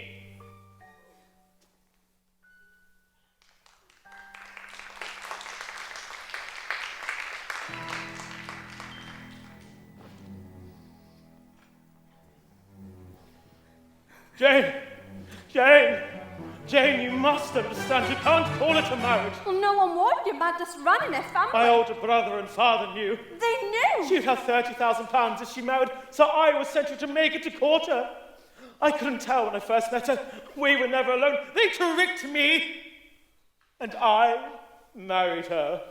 Oh, sir. The irony is they both died, so I inherited anyway, so I was rich. But with a mad wife, the law said I could never legally divorce. I was 26, Jane. My whole life ahead of me. Go on. One night, she was screaming in one of her violent, uncontrollable rages. I took a pistol from my trunk. Dear heaven! Then I thought of home. I could confine her at Thornfield, so I did.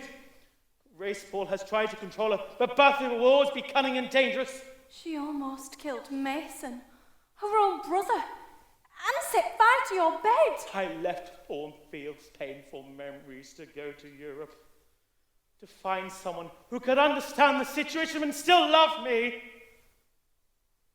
But in the end, I resorted to mistresses. Céline Badons. Then last January, disillusioned, I returned home. I came across a quiet, elfin figure in the mist.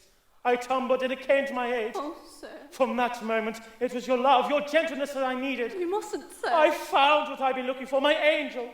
That's the past. But we can still have a future. But you're married. I swear I'll be faithful to you to the day I die. Would it be so wicked? We'd harm no one. I could tell him I'd be his. We could make a life together. Who'd care? I'd care. It'd be wrong, and the only thing I have left is my self-respect. You're going to leave me. You'll forget me before I forget you. Never! So frail, but so strong. I could subdue her, but what would that gain? Thank you for your kindness to me. I don't want your thanks. It's your love I need. Jane, take your time, think over what I've said. Don't leave me for the world without happiness. If I could pray, then I would say, heaven make her stay. She's my salvation, my life, my soul. Jane, I need you. I'm sorry, miss.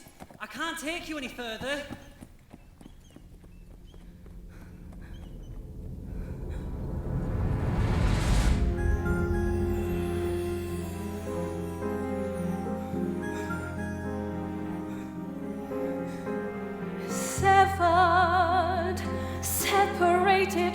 heaven past repair. We're severed, lost and lonely, driven to despair. Guilt and shame engulf me. Must I break his heart, cause him pain and anguish, tear us both apart?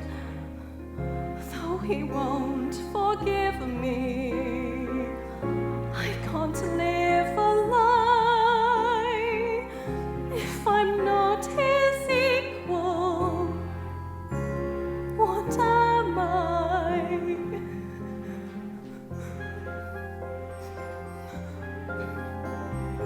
Severed, I can only wonder what is left. We're severed, ripped asunder, broken and bereft. All the ties I've severed, chapters I have closed, make this lonely exile harsh and self-imposed. Home is where the heart is, but I can't be there. Heaven guides my footsteps, who knows where?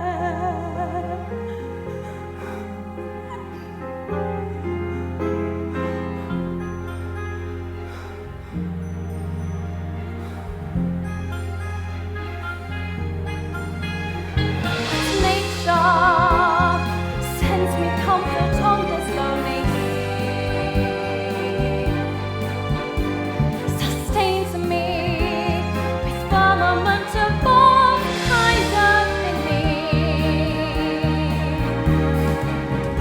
How can I be friendless when I know the stars fill my heart with love and wonder, even in my darkest hours?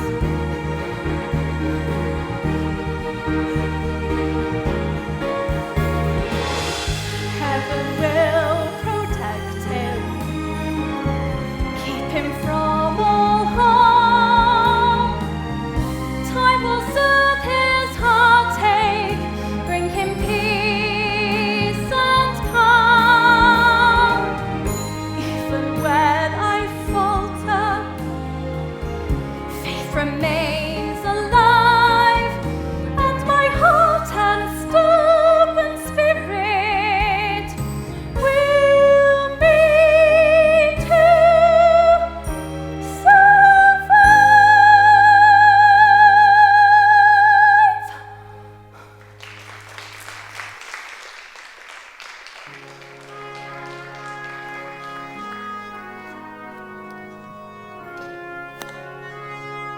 What do you mean, new teachers, mysterious? Miss Elliot were found one dark night on doorstep, gasping her last. But being a parson, Mr. Rivers took her in. His sister's nursed her back to health. Looking after Miss Elliot kind of took their mind off their own problems. Problems? Father had just died. No money. Uncle died too. Only recent. That might have been a godsend, but the brothers had quarrelled years back, so Rivers aren't included in Uncle's will. Sisters have gone back to being governesses down south. Miss Elliot were a governess once, but she won't say where. Why not? They say that might not be her real name either. Well, why worry? She's doing a grand job with lasses. Mr. Singer might be leaving an old. My stars, it all happens here, doesn't it? Miss Oliver won't be pleased. She's a rich dazzler, rich and sweet on Mr. St. John. They'd make a bonny couple. He may be a powerful preacher, but Mr. St. John's a bit of a cold fish. Maybe, but without him there'd be no school for lasses and no Miss Elliot teaching here.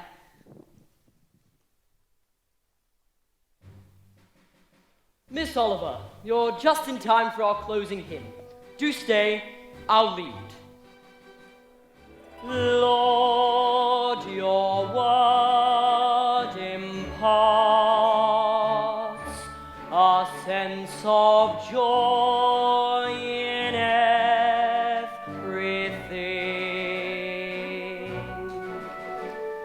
Dwell within our hearts and hear your servants sing to you, our God and King.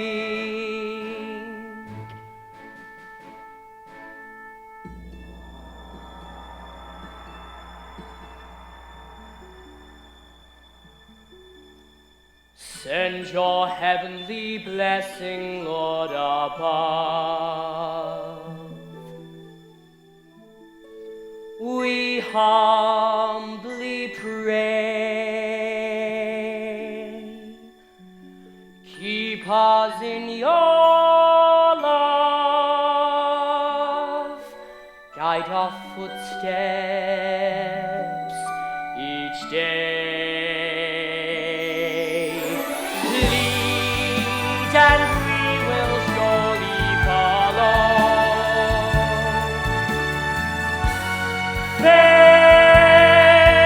Faithfully to pass through night and find your bright eternity.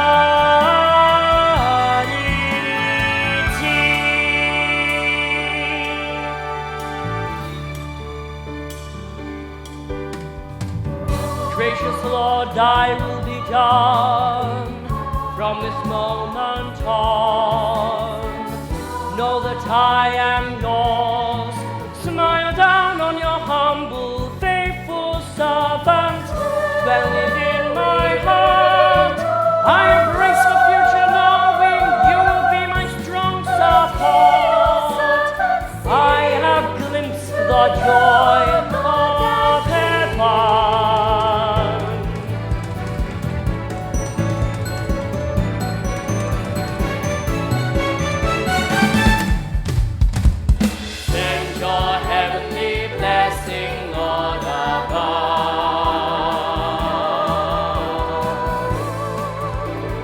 Humbly pray, keep us in your love, guide our footsteps each day. Lead and we will surely follow.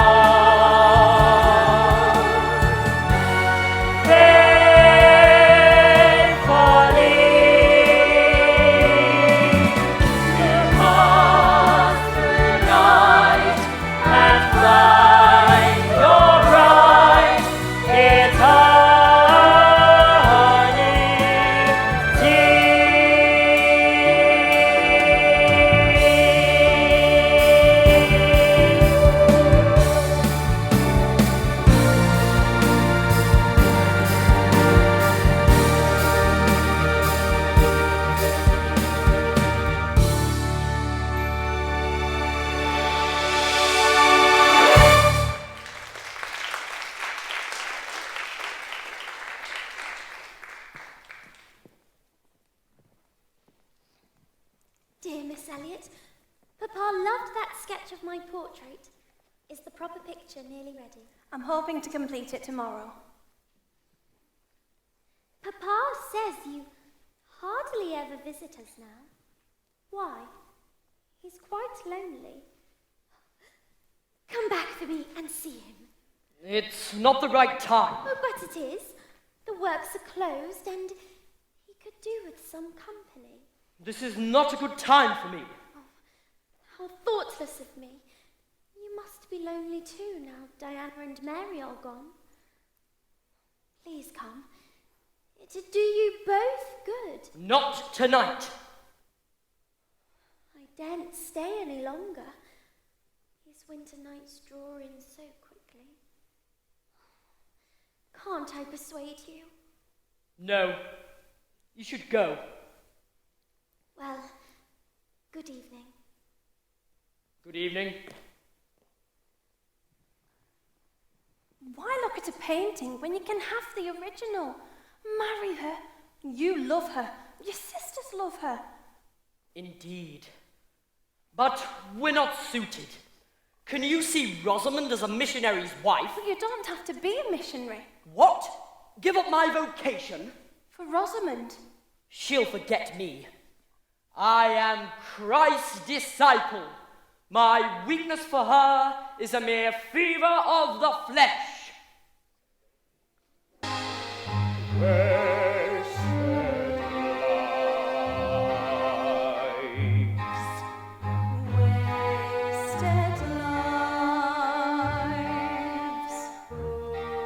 The sound of her voice, as soft as a kiss, the scent of her hair, on evenings like this, when twilight steals into the quiet of my room, then he comes to me. When shadows softly fall, I trace the gentle smile upon his face, see the eyes so tender, feel a first embrace.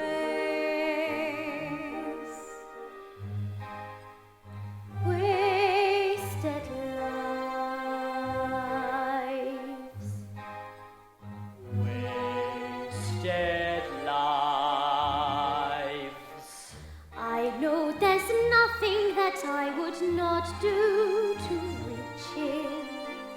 If only someone could tell me where to start. How do I become the golden sunlight in his life? The one true lover's heart. I seek the betterment of all humankind, and to my master's service I've resigned.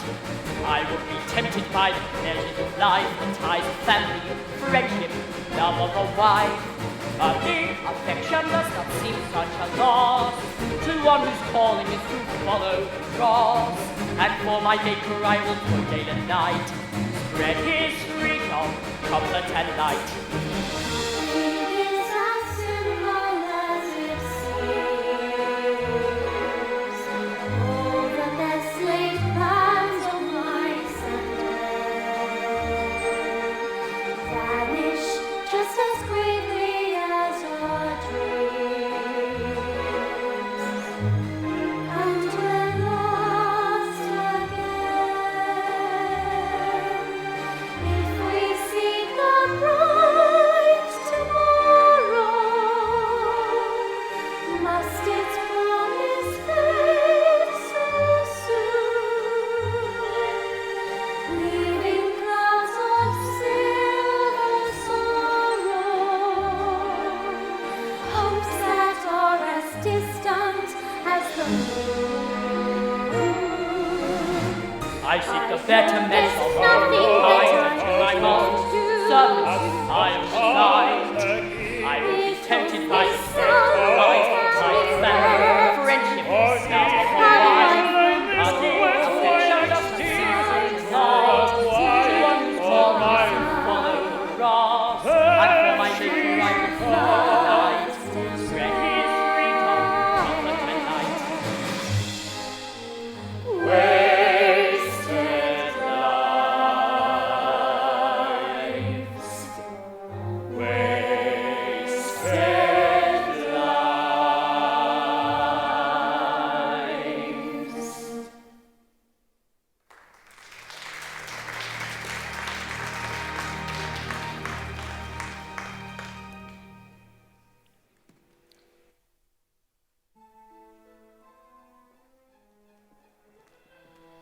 You'd better sit down. Sit. It seems it was not Jane Elliot that I found half dead at my door all those months ago. Briggs has identified our Miss Elliot as the Jane Eyre who escaped Mr. Rochester's bigamous attempt at marriage. No, you were right to leave. Is there any news of Mr. Rochester? Briggs has no interest in him, but he has news for you. Me? Your uncle's died and you're his sole beneficiary. Don't you want to know what you're worth? What am I worth? A mere £20,000. It's a mistake. Well, see for yourself. You look horrified. Why would Briggs contact you? We're related on our mother's side. Her two brothers were the clergyman who married a Miss Reed, the one whose family disowned her, and John Eyre, who became a merchant in Madeira. We already knew we'd been cut out of Uncle John's will, but there's another niece. The brother's orphan. I'm the orphaned daughter. The money's yours. You're my cousins. I have 3 relations. I had none 5 minutes ago. That makes you happy. We can share the money. I'll stay out of the school until you find a replacement. We can bring your sisters back, open up your old home and all live together. It's the shock. I'll fetch some water. I know what I'm saying. I've never had anyone. But you could take your place in society. Marry. Never. It's family I need.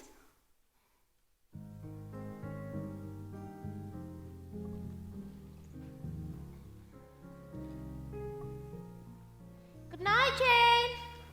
I think we 3 girls have far too much fun for St. John's liking. Jane's right.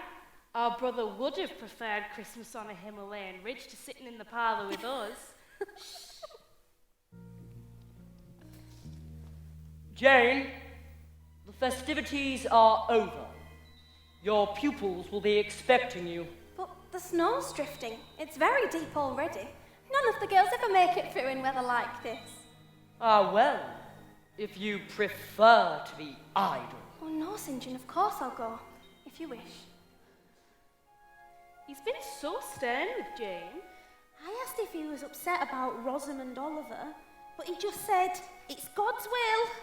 She's had to accept Mr. Granby. Her father wants to settle before he dies. And St. John's shown no sign of ever proposing. It's his own fault. Could have been his spring wedding. Jane, I've marked some passages for study. Oh, it's such a lovely day. I thought I might take a walk.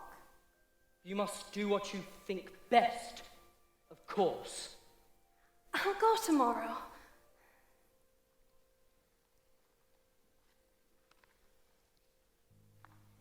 I can't even read the title of this one.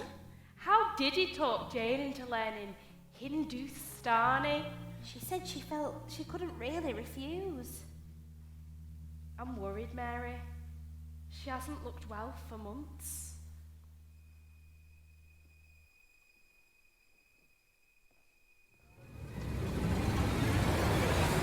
Jane, I've been thinking. Since we've all been living as a family and I call you my third sister, I should kiss you goodnight as well. So, good night, Jane.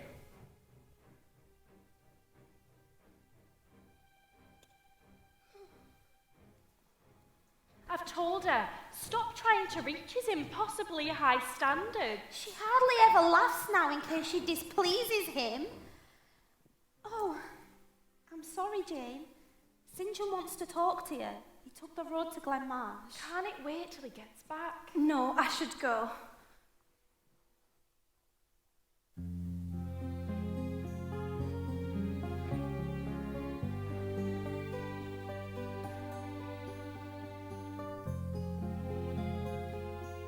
I'll miss all this, Jane.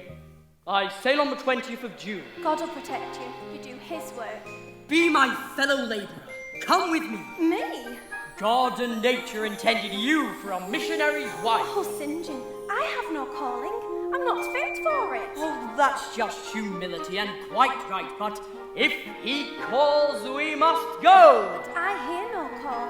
I can't do it. But you're exactly what I need. You're docile, diligent, courageous. You understand what sacrifice really means. You'll be invaluable to me.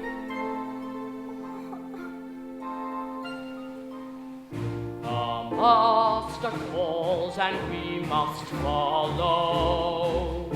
We are his warriors. We're fighting in the army of the Lord. All earthly bonds and promises are hollow to those who wear his armor and his sword. Lead us, Lord, bend our will to thine. Lead us, Lord, to your perfect love divine. We'll follow you, Lord. Lead us on till our days of earthly service here are gone. I could go. What is it to keep me here? I've heard nothing from Mrs. Fairfax or Mr. Briggs. Even if I had some news of Mr. Rochester, what's the point? I have to learn to live without him. The air is hushed, and my poor anxious heart is beating fast. It's time for me to seek the future, not the past. Should I relent, say I'm content to lose my life, my soul? I'll marry him. I can hardly bear his freezing brotherly goodnight kiss now. This marriage ceremony would be just as false as the last. I'll go with you, but I will go as your sister. A sister could leave. I want a wife. But you don't want me. I'll go, but not as your wife. No. We are to live and work together. And enough love would probably come once we were married. Is that your idea of love? I don't deserve this. Forgive me. In the morning, I'm going to say goodbye to friends. Consider my offer carefully, Jane, while I'm gone. If you reject it, it is God you reject, not me. Your coldness would kill me. Kill you? Oh, you don't understand. No. But I forgive you. And your desertion. I've offered to go, though I won't live long out there. You're afraid. I'm not just going to throw my life away. And what's to say I'll be more use out there than here? I'll pray for you. St. John?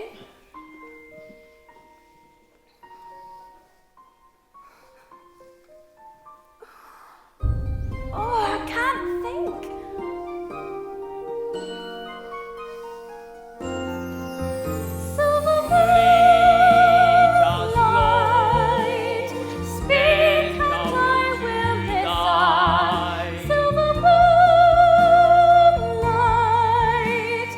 Make the magic start.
my dreams I saw this. It was all foretold. Hopes and dreams and ruins,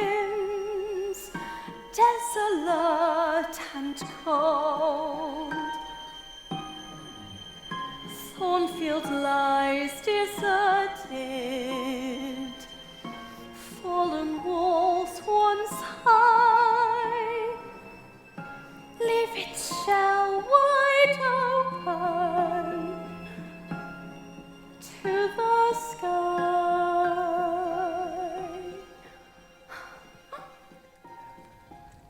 Oh, Miss Eyre. Oh, John, what happened? Oh, Thornfield's gone, miss. Everything. Months ago it were dead of night. Mrs. Rochester escaped. Set whole place on fire. There was a roar, miss, and the attic rooms went up. Noises and screaming. Servants were trapped on second floor. But Master reached them. He was Led here. them to safety. What? Well, he went back in, miss, to rescue his wife. We couldn't stop him. Flames held us back. Fire was raging. We could hear her screaming. Then we saw her. She climbed onto the roof. He followed. Yeah. He leapt out to her. And then she flung herself off the battlements, miss. To her death. Merciful heaven! And then the roof began to cave in. Oh, Edward! He started to make his way back down, miss. When the whole of the great staircase collapsed under him. Oh, no! They pulled him from the ruins, miss. Injured. Yeah. He's alive, but he's blind, miss. But he's alive. Where? At Ferndale. Through the trees. We tried to look after him, miss, but he's not easy. No, he were bad enough before fire. Blamed himself when you left. He was a broken man, miss. And now... Yeah, well, you can see for yourself. He'll be here in a minute. Here? But we can make ourselves scarce now, John, can't we? You what? Oh, yeah, I see.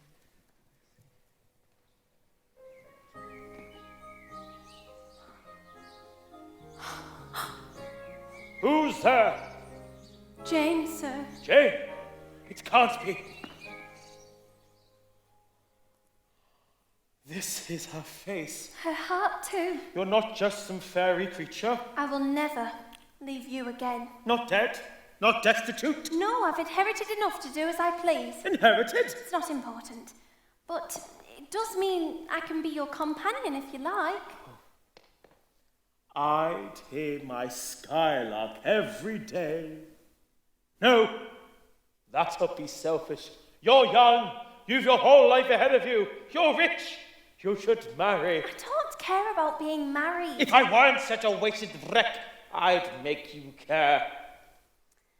Do you have a comb, sir? What? Well, I think we should do something about this rather alarming shaggy mane. I may be a fairy, but you look like an ogre. Am I hideous? Very.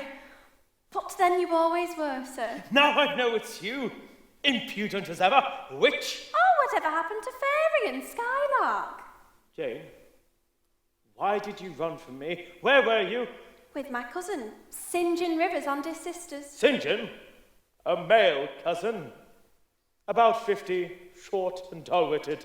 29, handsome and well-educated. Damn him! He asked me to marry him. Did he, by Jove? So why are you here now?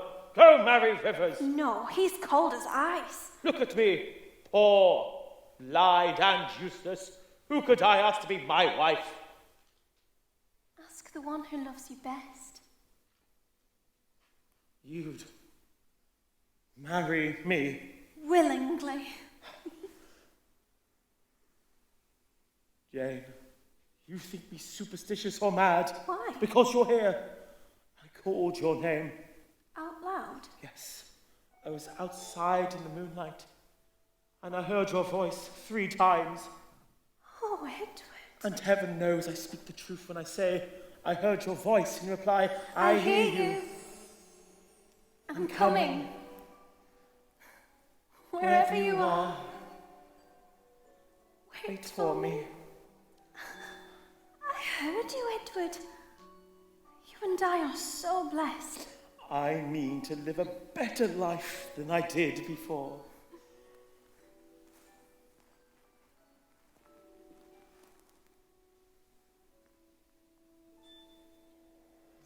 It is a bright and sunny morning, sir. The rain is over and gone. I don't deserve this happiness.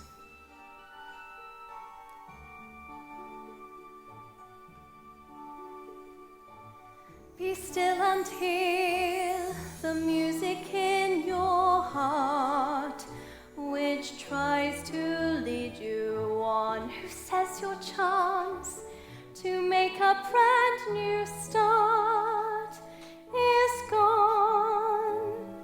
Life can be beautiful once you begin.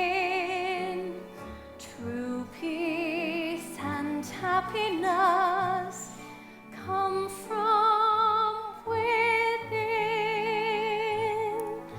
Cherish the miracle of what you are, and through the dark mist of destiny, pick up your guiding star.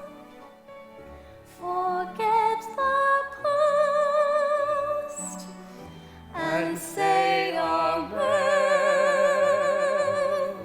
Though troubles linger, just take heart And start again. No need to dread what lies ahead. True love and friendship help you turn the page and find a new tomorrow.